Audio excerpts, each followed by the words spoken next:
Hi guys, it is another hot, sticky day in South Austin, Texas. We have made it to Tuesday morning.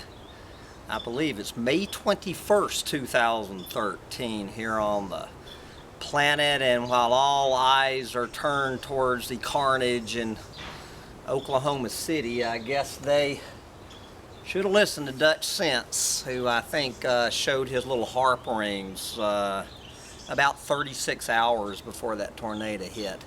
But while the rest of America's eyes are distracted by that little whirlwind over there in Oklahoma City, I and about another 10 or 12 people on this planet are gazing our eyes towards, among other places, Alaska. And so this rant is going to be my continuing futile effort to draw various dots from Alaska to Washington, D.C. to China and all over this planet as I just have a fairly easy day being a doomsday prophet, an environmental alarmist, and the chronicler of the downfall of global industrial civilization as I talk to the future space aliens and irradiated cockroaches that are getting ready to inherit this planet. It's not that hard to do what I do. And once again, I am going to just highlight two articles right here from this morning on the mainstream media about where we're going, where Barack Obama and everybody else in this country and on this planet are going as we ramp up the production of fossil fuels. And here's my doomsday prediction. As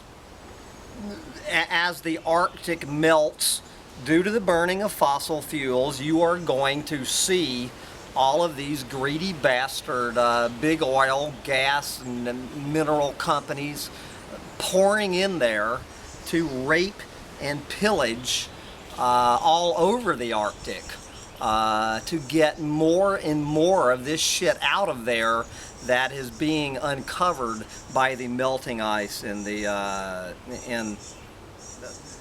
Arctic. And this particular spot in the Arctic is the Arctic National Wildlife Refuge in Alaska. Is just going to be one more pawn in the game of these planet-eating sons of bitches in their relentless march, to both destroy this planet in the process of getting this shit out of the ground, which is the first step into sending the shit into the atmosphere, which will be what finally takes down this global industrial civilization and everything else on this planet.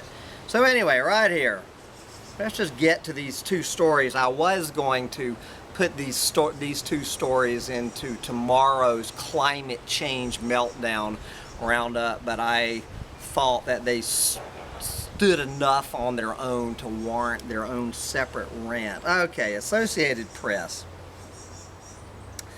Alaska unveils plan to assess gas and oil in the Arctic National Wildlife Refuge. All right, the state of Alaska on Monday, this is yesterday, proposed a multi-year, multi-million-dollar plan aimed at determining the true oil and gas potential inside the Arctic National Wildlife Refuge. I'm already confused. I thought the Arctic National Wildlife Refuge was a federal wildlife refuge. You gotta love this, wildlife refuge. I thought it was federal. I have no idea why the state of Alaska is tromping around these federally protected lands. Okay, state officials hope the plan will reinvigorate and reshape the debate over whether to drill on the refugees' coastal plain. Okay, now I'm beginning to draw some dots here, guys. The plan, you know, by the state of Alaska was announced at an event hosted by the U.S. Chamber of Commerce. Oh boy, the U.S. Chamber of Commerce. I would love to see the who are members of that group. So I guess the U.S. Chamber of Commerce is Institute for 21st Century Energy. Okay, and there, I guess this Alaska Governor Sean Parnell, who I'm assuming is a Republican,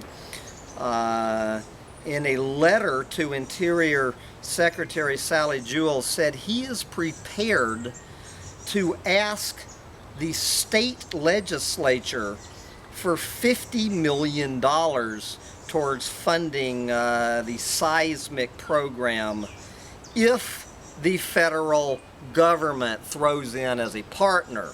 And he also sees the private sector playing a role as well. Yes, he does. And so, guys, can you start drawing the dots between the Republican governor of Alaska, the U.S. Chamber of Commerce, which you better believe is the private sector in bed with the federal government as a partner. You know, guys, the dot connecting here. Oh boy. Then let's move over to Fish and Wildlife Service spokeswoman Kathy Rezabek. Did not say whether the Department of Interior is interested in the plan. But she did say that Congress, the U.S. Congress, must weigh in on any potential oil and gas activity in the roughly 1.5 million acre coastal plain portion of the refuge. So no surprise that the last seismic program took place in the 1980s, and in 1987 the Interior Secretary, who they do not name here, although I'm 90% sure it was Ronald Reagan's Interior Secretary, James Watt. Don't get me going. Don't get me going. Recommended oil and gas exploitation of the refuge that was created under Carter, and as late as 1995, the U.S. Congress passed legislation that would have allowed for oil drilling there, but good old President Bill Clinton vetoed that legislation, and it's just been kind of languishing ever since. And so then we hear from U.S. Senator Mark Begich, who is actually a Democratic senator from Alaska, said opening the refuge to drilling, quote, has been a top priority for me and most Alaskans because it is a critical part of a comprehensive national energy plan. You know, so let's see what those damn pesky environmentalists have to say about it. This is Pamela Miller from the Northern Alaska Environmental Center, called the state's plan, quote, a recycled bad idea aimed at opening the refuge to drilling. Quote, there is no point in exploring for a resource that cannot be developed today and should not be developed because of the values of this remarkable land for wildlife, people, and human cultures, she said. Okay, the best estimates to date are that the refuge contains 10.4 billion barrels of oil, though that has a wide range of uncertainty.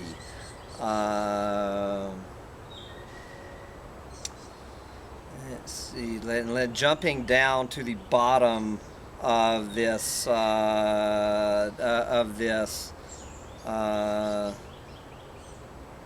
article, one of these planet eaters from Alaska said the plan is modest and reasonable and should attract bipartisan support. Ian Parnell said it should have a minimal impact on the surrounding environment. Yeah. Okay. And then, of course, they go into all of these comments from these sheeple, you know, talking about it's them liberals locking up the gas and oil up there in Alaska and keeping the price of gasoline high. I have had other rants about that. Well, number one, you can do your own math. How much 10.4 billion barrels of oil will do anything to protect our domestic energy supply? And as I've had other rants about, it makes virtually no difference how much oil is pumped in the U.S. on the price of gas. The two things have nothing to do with each other. But I'm not going to go into that rant because I understand that nobody who believes for 1 second that that drilling in the federally protected Arctic National Wildlife Refuge will affect the price of gas by 1 penny. It is tuning in to Humpty Dumpty Tribe. And I'm thinking, I don't know why I don't see it here, but I think we should take Ecuadorian President Rafael Correa's lead. That planet-saving little greenie, Rafael Correa, he is faced with the same situation down there in his own country. Instead of the Arctic, he's dealing with the Amazon jungle, a nationally protected refuge in the Amazon jungle, where he is, you know, the little thug, the little extortionist is saying he won't drill for oil in the Amazon jungle if all of these other countries will pay him not to drill. So maybe the United States, I think Barack Obama ought to take Rafael Correa's lead and ask Germany, why don't we get Germany to pay us not to drill for oil in the Arctic National Wildlife Refuge? There you go. What's good enough for Rafael Correa should be good enough for that planet-saving hypocrite Barack Obama. And from there, I'm gonna try to connect some dots to this article that appeared out of the National Journal. Much at stake as Energy Department weighs permits for exporting natural gas.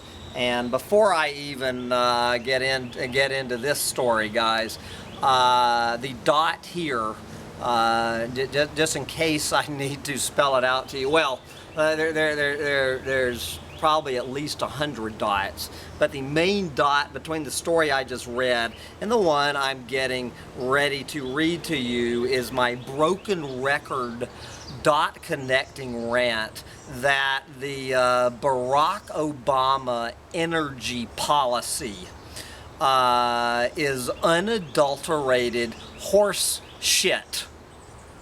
For Barack Obama to claim that he cares about climate change, and then out of one side of his two-faced mouth, I guess he just has two mouths, one for each face, and it's his other face, wink wink, nod nod, to big oil, who dictates his energy policy. The Barack Obama energy policy, and for anyone who does not understand the dots between the big oil and Barack Obama, if the lobbyists aren't enough, let me read you the first sentence of this story from the National Journal. Right here. I don't even have to read the entire sentence.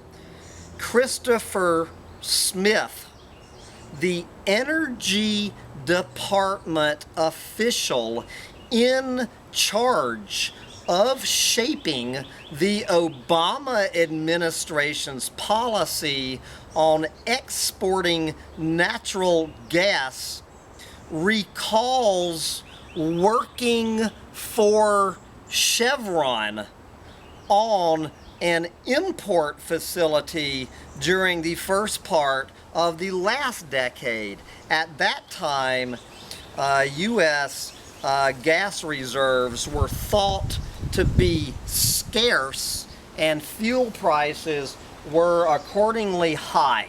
So,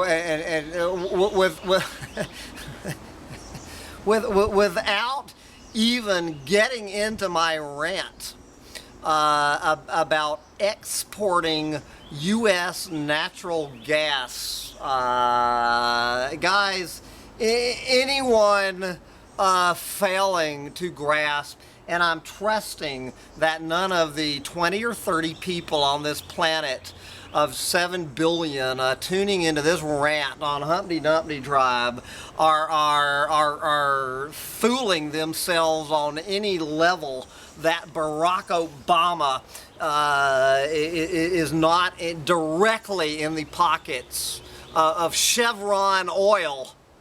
Do you see this little revolving door where when Barack Obama has a job opening in his energy department, where do you think he goes looking to fill it? He sends a memo over to Chevron and Exxon saying, "Oh, I've got a job opening in my energy department for one of your little planet-eating hacks. If you're tired of working for Chevron, come work for Barack Obama." Jesus Christ! All right, let's check in. Let's hear what Christopher Smith has to say about exporting natural gas. Quote, "That business model completely turned around, meaning the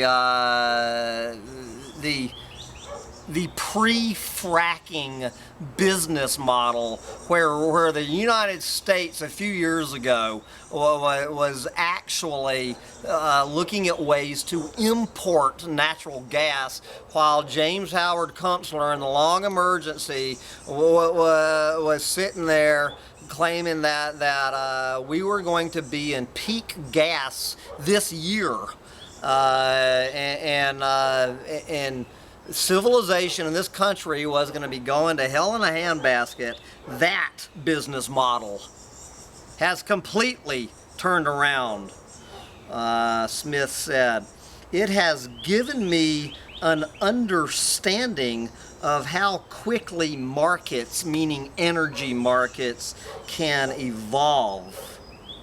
In a 127-page decision published on Friday, as I called in my rant on Wednesday, to look forward to this, Smith announced that the Obama administration had approved the second of more than 20 applications pending at the Energy Department to export natural gas from the U.S. to other countries. We have so much of this shit, thanks to fracking, that the natural gas boom in this country has exploded.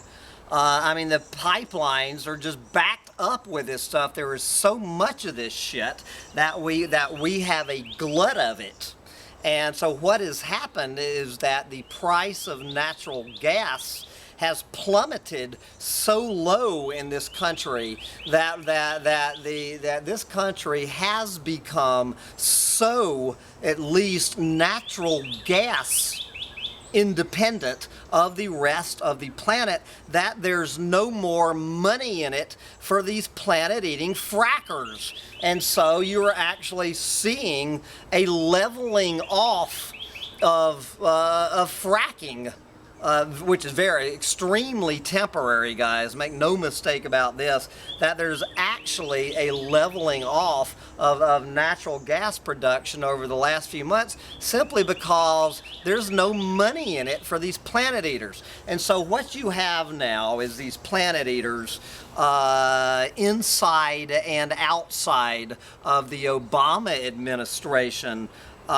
completely forgetting about the reason they used for all of this gas fracking, claiming that it was to get us independent of the rest of the planet. So now, and to bring the price of gas down. Well, they have accomplished both of their goals.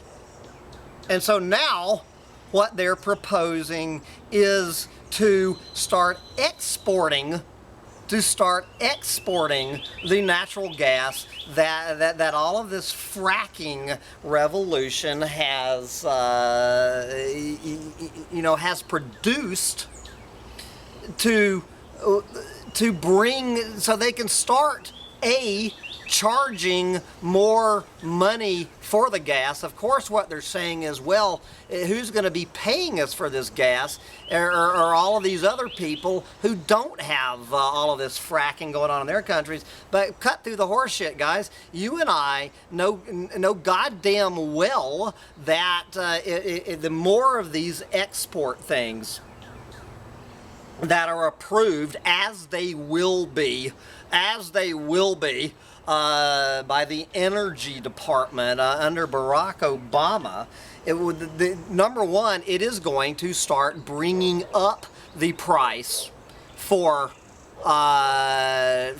American consumers, that every damn one of us, including me, including yours truly, the old doomsday prophet himself, is going to start paying more for gas as we start shipping this stuff out of the country. And number one, obviously, it is going to make an absolute mockery, complete mockery out of the claims that that these planet eaters give a shit about domestic gas energy reserves.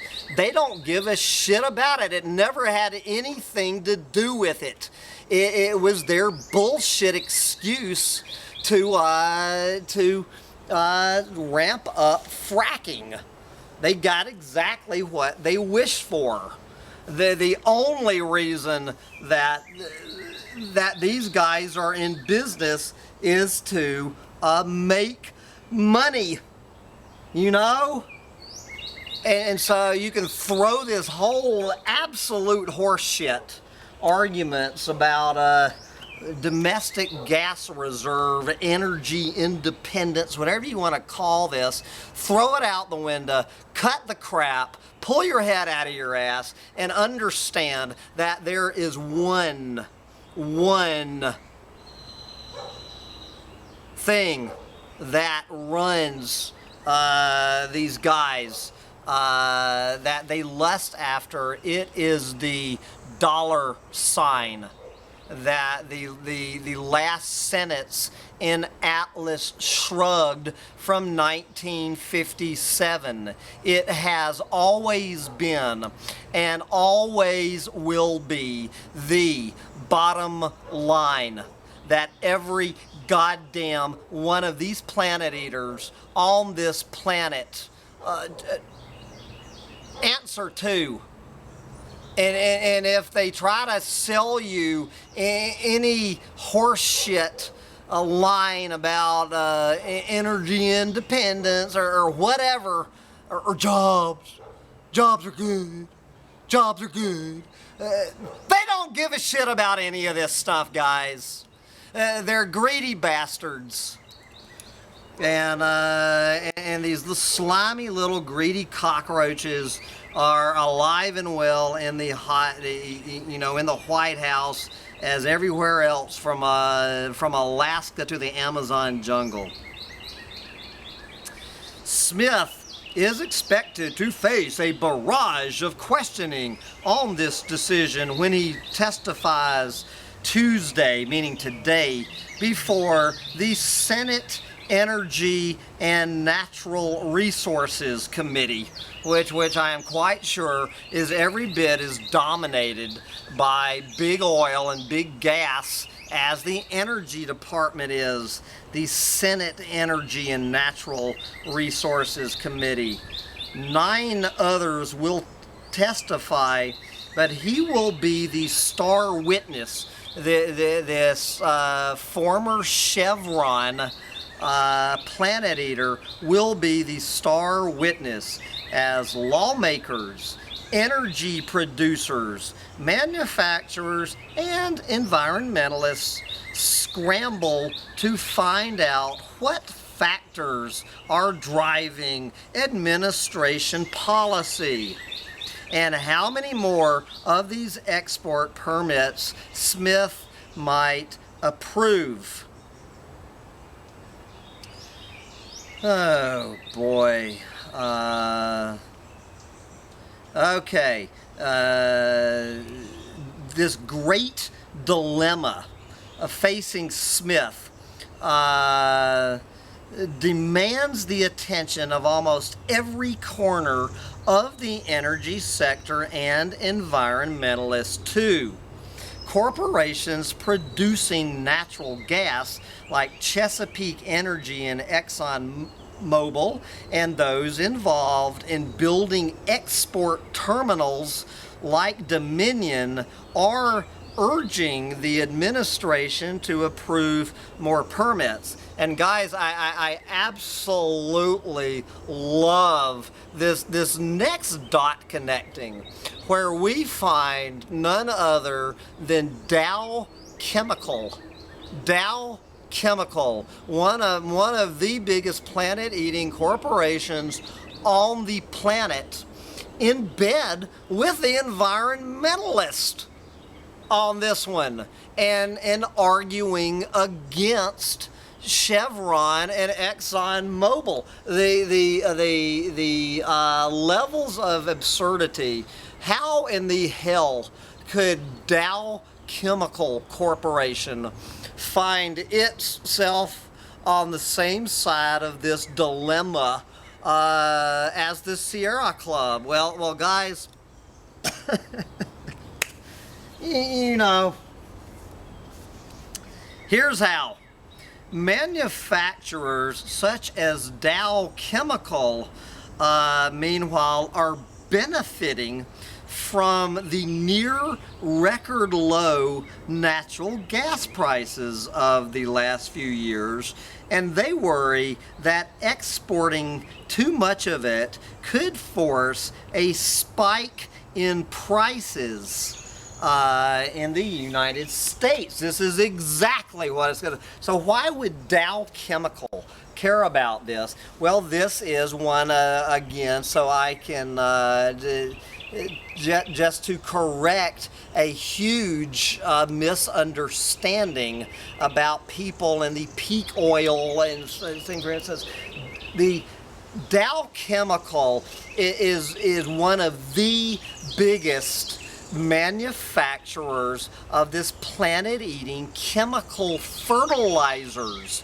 used in all of this. Is, you know, this nationwide and planet-wide big agriculture. But when you hear all of this shit about all of these petrochemicals going into fertilizer, the petrochemical that goes into Dow's fertilizer is natural gas.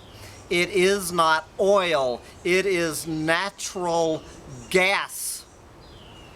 And they are depending on all of this cheap natural gas to ramp up their sales of fertilizer, to fertilize all of this Monsanto GMO corn. Do you get it, guys? So that is where Dow Chemical is fighting this.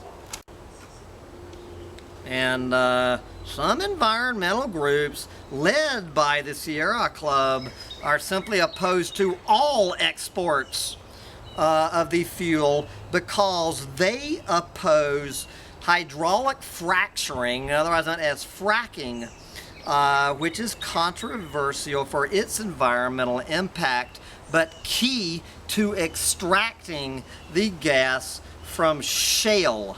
And you had better believe that every time another one of these export schemes of natural gas, they've approved 2 of them, and there's a minimum of 18 more in the pipeline waiting for approval. As every one of these is approved, you will see fracking continuing to ramp up. So you will see, you know, this fracking boom, this explosion in fracking is only going to ramp up to supply the needs of these foreigners. All of this uptick in fracking, which you can guarantee yourself we're going to see as these projects are approved, has nothing to do, zero to do with energy independence for the United States. If Barack Obama gave a shit about natural gas reserves staying in this country, he would keep them in this country, and he would not fill his energy department with people from Chevron. Guys,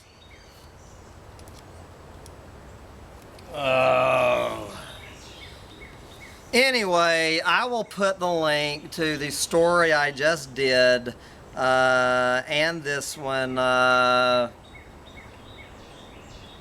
let me just read one more article to close this rant. President Obama might call out big oil from time to time. I have no idea what that sentence is supposed to mean. But that is exactly where Smith was plucked from in 2009 to work under the newly inaugurated president. Smith worked for two major oil companies, Texaco and Chevron, during a span of 11 years starting in 1998. While at these companies, he focused much of his time on natural gas trading and also spent 3 years negotiating production and transportation agreements in Bogota, Colombia. But I'm not going to get into the whole planet-eating global trade dot in the middle of all this. I will save that for another rant, and I will close this little broken record dot connecting rant and recast it and another rant coming up in 1 minute as I read you one more essay from a man who gets it.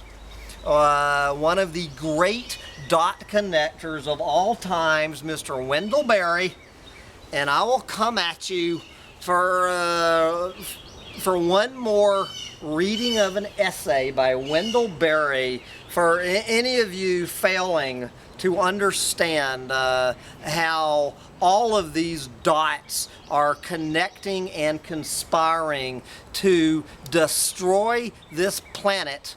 If you don't want to hear it from some dumb hippie on a rock, maybe you'll prefer to hear it from Wendell Berry. And I will come at you in 1 minute with that essay. For this rant, bye guys.